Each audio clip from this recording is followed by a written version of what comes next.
Sahabat-sahabat saya yang baik hati dan budiman, podcast Evin datang kembali lagi untuk membahas kebudayaan Manggarai. Nah, topik pembahasan kita pada kesempatan ini kita akan berbicara partisipasi anak dalam kebudayaan Manggarai. Ya.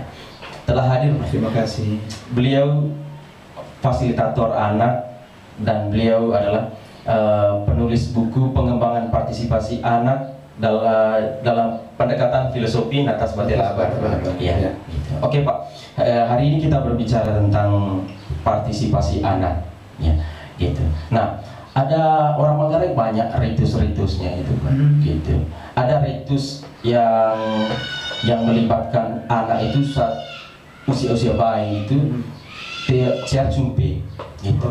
Ciar itu membongkar, cumpe itu tungku, jadi membongkar tungku gitu. Dan acara-acara itu memberi nama anak secara adat dan dihadirkan oleh tua-tua adat yang ada di kampung gitu. Nah, kira-kira ada acara-acara seperti itu Pak gitu. Apakah itu juga salah satu partisipasi anak? Kan anak itu kan masih belum bisa berpikir itu. Iya, gitu. iya. Ya, jadi kalau memberi nama itu memang hak prerogatifnya orang tua terhadap anak. Ya. Tapi yang perlu diingat adalah karena dia masih bayi, belum bisa apa-apa, jadi setelah diberi nama itu anak harus dipanggil dengan nama itu. Ya. Jadi dia harus terus dipanggil dengan nama itu sehingga nama itu akan tertanam di memori otaknya, sehingga lama-lama dia akan tahu bahwa namanya itu. Jadi hindari memanggil dengan nama lain, apalagi memanggil dengan nama-nama jelek, itu tidak boleh. Apalagi memberi nama itu ternyata prosesnya tidak gampang gitu. Makanya ada ritualnya, ada banyak orang yang ikut terlibat. Jadi pemberian sebuah nama itu salah satu bentuk penghargaan dari orang tua, keluarga, dan juga orang-orang di sekitar kepada anak. Nah, jadi setelah diberi nama harus terus dipanggil dengan nama itu, jangan dipanggil dengan nama yang lain. Berarti yang tadi itu bukan dikategorikan sebagai partisipasi anak, atau itu juga bagian dari partisipasi anak itu sesuai dengan usia dan perkembangan. Oh, itu partisipasi anak. Di saat itu memang anak belum bisa memberi pendapatnya, belum bisa, dia hanya bisa menerima. Jadi kalau dia bisa menerima, berarti orang tua mau menentukan lalu memberitahu. Nah, itu juga bentuk partisipasi anak. Oke, luar biasa Pak. Lalu orang Manggarai itu banyak ritus-ritusnya Pak untuk mengekspresikan keyakinan agamanya gitu. Orang Manggarai itu percaya dengan yang namanya naga. Naga itu semacam kekuatan adikodati yang bisa mendatangkan kebaikan dan mendatangkan keburukan. Ada naga tanah, naga golo, naga kampung gitu. Naga baru atau naga rumah. Nah, biasanya orang Manggarai itu Pak kasih sesajian terhadap naga itu dengan nenek moyang itu bersamaan saat biasanya di akhir-akhir tahun gitu, di tahun baru begitu. Nah, waktu kami masih kecil Pak, karena kami masih penasaran mengikuti bagaimana proses takung naga tanah ini, kasih sesajian itu. Jadi kami keluarga kawan-kawan datang untuk menyaksikan itu, tetapi kehadiran kami saat itu orang tua merasa terganggu. Jadi mereka dengan bahasa-bahasa daerah kelabar yang anak koe atau musik anak koe. Jadi anak kecil itu di belakang, anak kecil itu bermain di luar. Nah, kira-kira bagaimana dari perspektif partisipasi anak Pak? Ya, jadi harusnya setiap kegiatan yang dilakukan orang dewasa, apalagi ada kaitannya dengan anak, itu mereka harus ikut terlibat sesuai usia dan perkembangan. Jadi kalau situasinya seperti itu, kalau memang anak tidak bisa terlibat, harusnya mereka juga diberitahu ini prosesnya seperti apa, maknanya apa begitu, sehingga dari kecil mereka sudah tahu, oh ini upacara namanya ini, tujuannya ini, caranya begini-begini. Iya.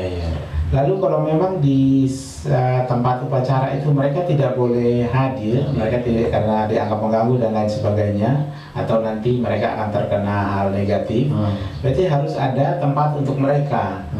Jadi misalnya diatur bahwa oke, orang dewasa di sini, nanti anak-anak hanya di sini ya, kalian hanya bisa melihat dari jauh atau apa begitu.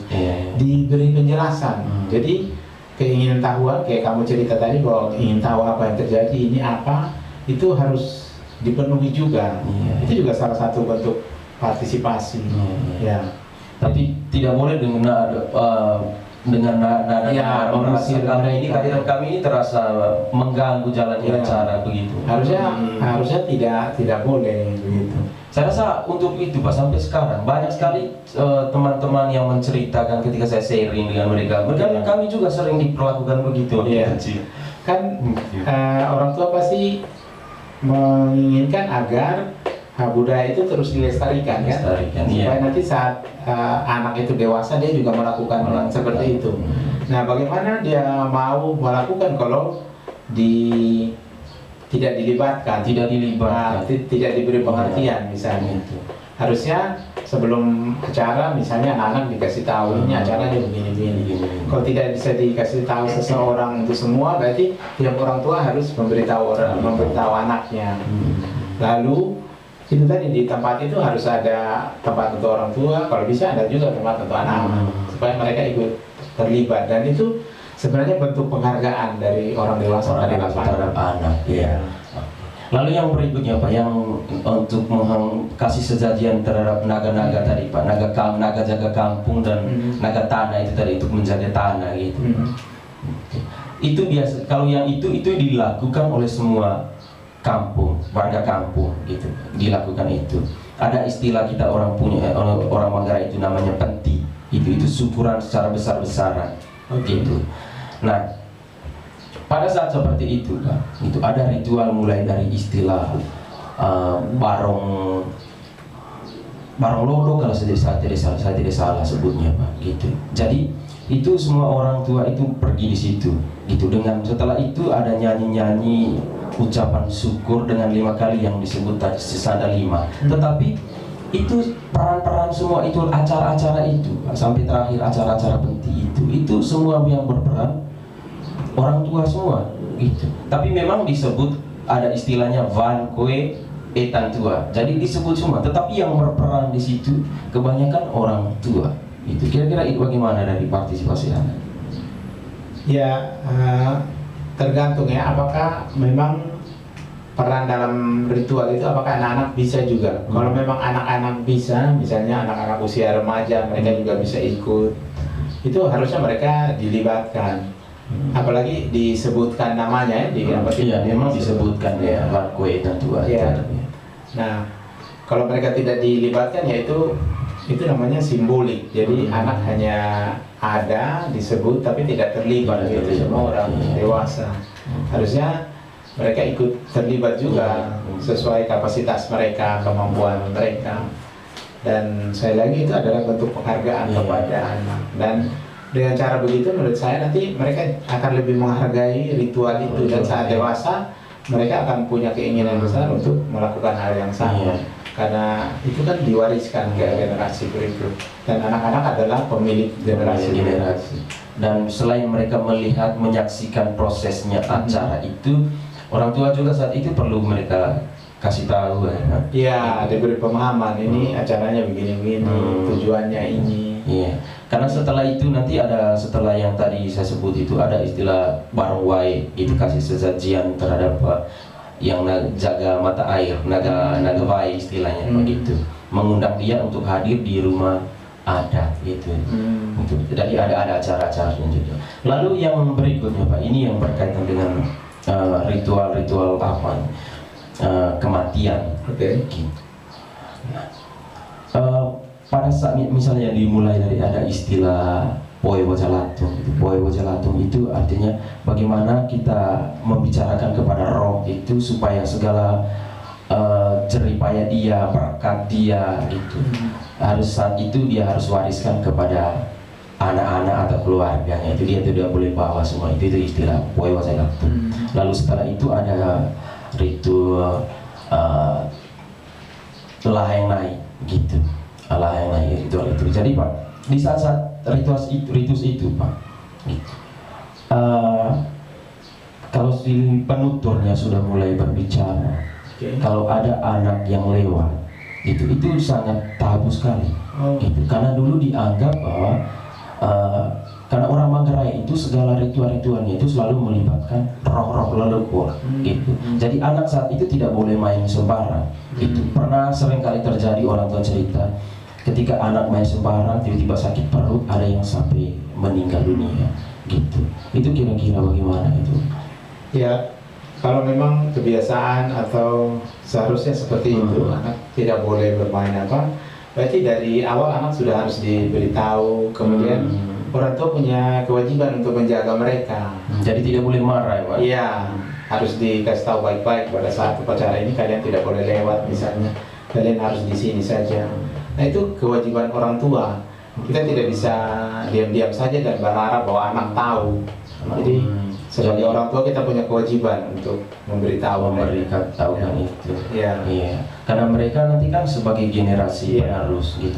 Di saat kita marah-marah mereka begitu, seakan-akan itu yang membuat anak itu bersikap apatis Pak. Iya, enggan nanti Iya. melakukan itu. Karena dia punya pengalaman buruknya. Ya. Setiap kali dia mengikuti ritus-ritus itu, kehadiran dia merasa terganggu. Iya. Jadi gitu. Jadi yang melestarikannya nanti siapa? Iya. Gitu. Oke. Ya intinya kalau kita ingin ritual adat budaya itu ingin diwariskan ke generasi berikut, berarti harus ditanamkan ke anak. Ke anak. Nah Iya. caranya adalah dengan cara yang baik-baik sehingga anak senang, menghormati, dan pada saat dewasa dia akan melakukan itu. Oke.